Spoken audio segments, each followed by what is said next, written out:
17-18 বছর আমরা ভোট দিতে পারি নাই, এই প্রথম ভোট আমার।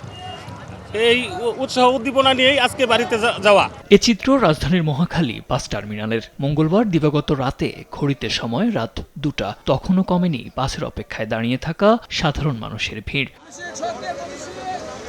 তারা বলছেন দিনে কর্মব্যস্ততা থাকায় রাতেই রওনা দিয়েছেন, আবার কেউ বলছেন জীবনের প্রথম ভোট, তাই কষ্ট হলেও এবারের ভোট উৎসবে সামিল হতে চান তারা।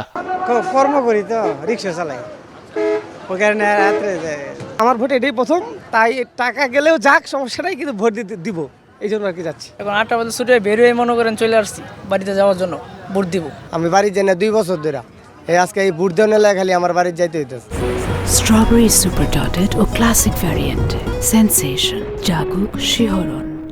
এদিকে পর্যাপ্ত গাড়ি না থাকায় টিকিট সংকটে অতিরিক্ত ভাড়া আদায়ের অভিযোগ করেন অনেক যাত্রী। ভিড় ছিল ট্রেনেও, আসনের চেয়ে বেশি যাত্রী ছিল আসনবিহীন। অনেকেই যাচ্ছেন ট্রেনের ছাদে চড়ে। ভাড়া বেশি নিতেছে, আর এগুলো আমাদেরকে জিম্মি করে রাখতেছে, গাড়ি বের করতেছে স্টেশন থেকে। আসছি আসরের টাইমে, গাড়ি পাই নাই, যাও পাইছি অনেক ভাড়া, 800, 700, 1000 টাকা ভাড়া চাইছি। অনেকক্ষণ থেকে দাঁড়ায় আছি, টিকিট আছে, ঢুকতে পারতেছি না। ট্রেন মিস করেছি, এখন আমি সকালের ট্রেনে অপেক্ষা করতেছি, সেই সকালের ট্রেনে বাড়ি যাবো এবং ইনশাল্লাহ আমি ভোট দেবো। তবে এই দীর্ঘ পথের ক্লান্তি আর ভোগান্তি ছাপিয়ে সাধারণ মানুষের প্রত্যাশা একটাই, শান্তিপূর্ণ হবে এবার নির্বাচন।